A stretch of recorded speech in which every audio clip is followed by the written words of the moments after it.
gamers, this is Liz Davidson from Beyond Solitaire, and today I'm going to be reviewing Aerion, the latest game in the Oniverse series. So before we go into an actual overview of this game, I feel like it matters to open the box so you can see the artistry that goes into each of these little Oniverse games. So when you open it, you pass through the clouds all the way to the rulebook, and then you have everything organized so nicely inside. And just so much care is taken with packing these boxes. I mean, I think you're out of luck if you're a sleever, but otherwise they are just so beautiful and I really appreciate them. But let's go to an overview.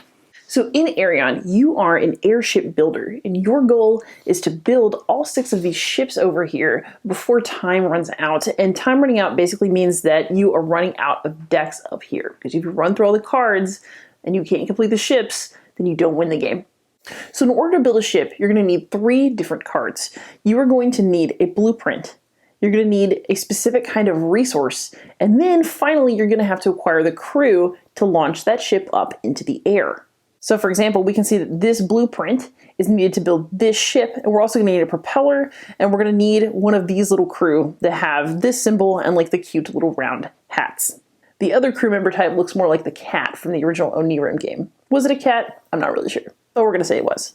Down here we have a space for 2 workshops, and we can only work on 2 ships at a time. So what that means is that you can't just go around acquiring a whole bunch of cards and try to mix and match them to make these ships. You have to be somewhat focused as you search through these decks for the cards that you need. The other thing that's very interesting is that the symbols on these decks will show you the types of cards that are in them. So we know that you can get certain kinds of crew from certain kinds of decks, and the same goes for resources and also blueprint types. So when you're looking for something specific, you can actually gauge which deck it might be from. And there's only 8 cards in each deck, which means that you don't want to burn through too fast, but you also don't have that much hunting to do if hunting is what you want. So how do we go about acquiring cards? Well, I will tell you. You do it by rolling these 6 little dice. So let's have a roll and see what we get. All right, so this is actually a pretty good roll. We have 3 4s, and then 1, 2, and 3. So this is a roll that would give us a few options. The first is to just go with what the dice actually granted to us, which in this case is 3 of a kind. If you look at the cards, the purchase price for those cards is represented by the letters at the top. So AA and BB, that basically means 2 pairs.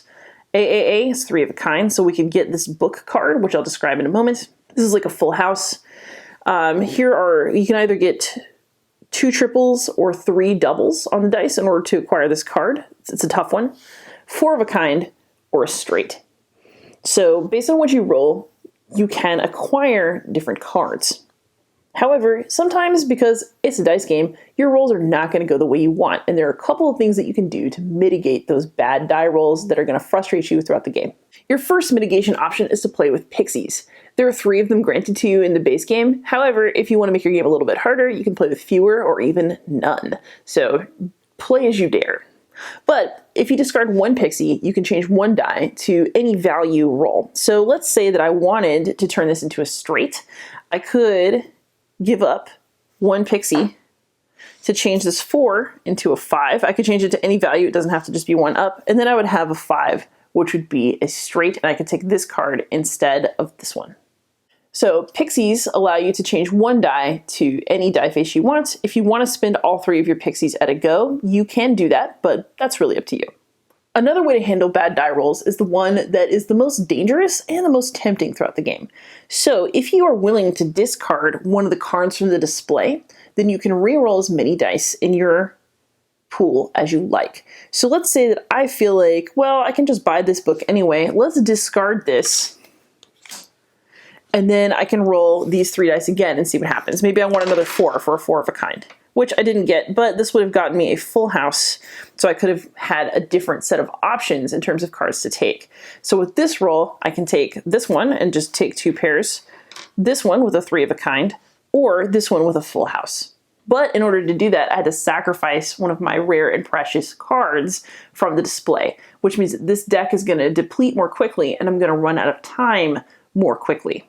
The other option for mitigating your dice, let's just take these out of the equation and say that I'm going to use these 3 to pay for this book. Books are a special card that go not in your workshop, but in a place called your pulpit, which can hold only one book at a time. So let's say that I just use my 3/4 to purchase this book. That means that on a future turn, I can discard that book card to do a couple of other things. So in this case, I'm going to be able to reroll up to 3 times, move 1 element card to my reserve, which basically means not putting it in my workshop, but grabbing it for later anyway. So if there's an element card for a ship that I'm not working on that I want, I can just stash it for later. Or it lets you move 2 discarded cards that are not books to the top of a deck. So if I've been having to reroll a lot, and I have a discard pile that's getting a little bit heavy, I can use the book to move 2 of the cards from the discard pile back onto the top of the deck. And I can choose which one. So if I accidentally discarded something that I turned out to need, you can use a book to get it back. So basically that's how the game goes. You're acquiring cards, you're discarding them if you need to reroll, and you're doing the best with the rolls that you get to try to build all 6 of these ships. Because this is an Oniverse game and that's become sort of traditional for them, there are also several little mini expansions already included in the box.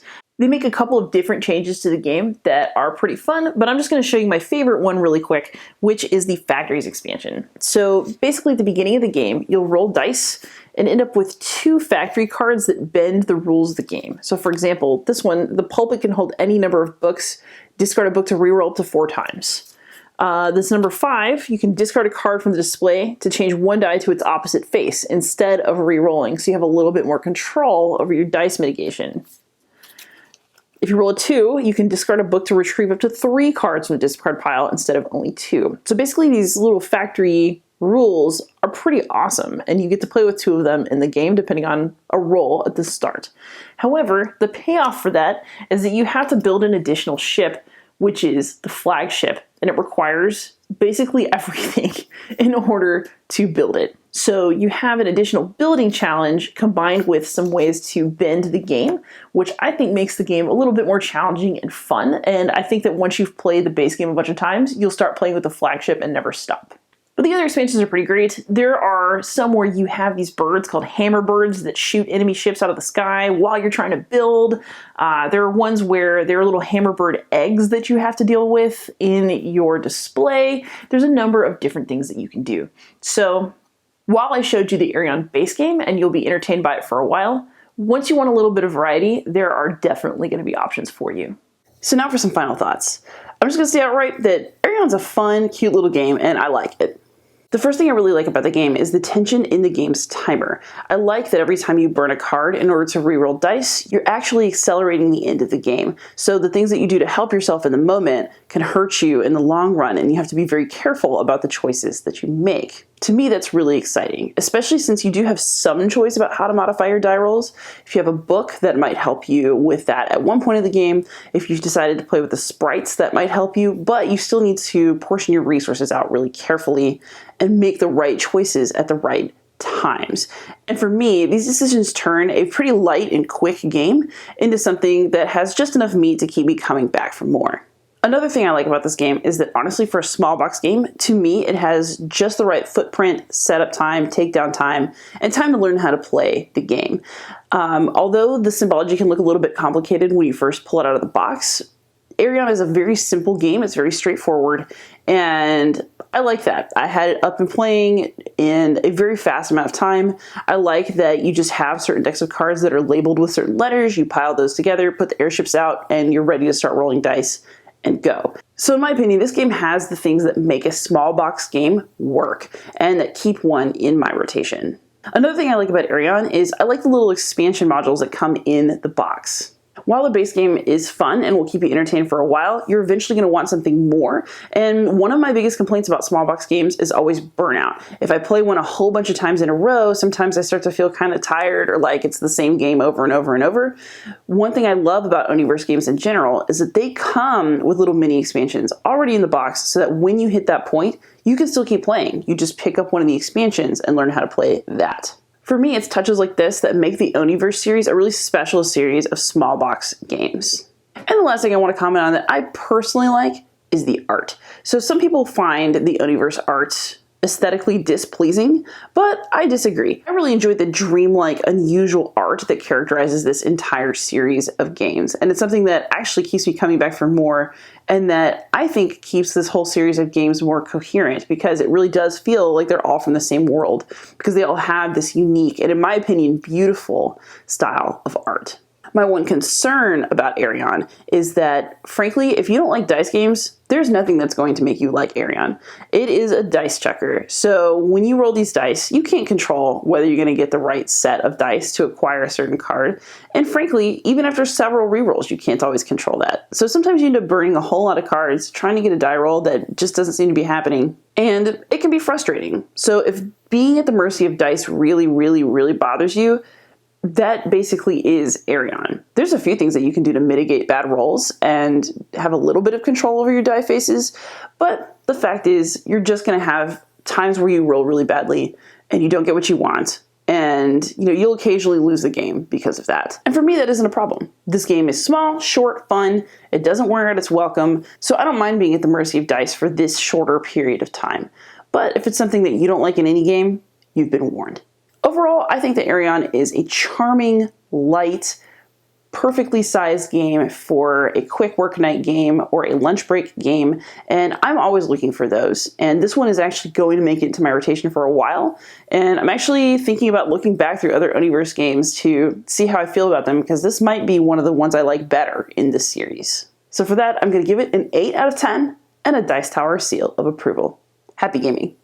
Thanks so much for watching another Dice Tower video. If you enjoy our videos, subscribe to the channel for more fun, comprehensive board game coverage.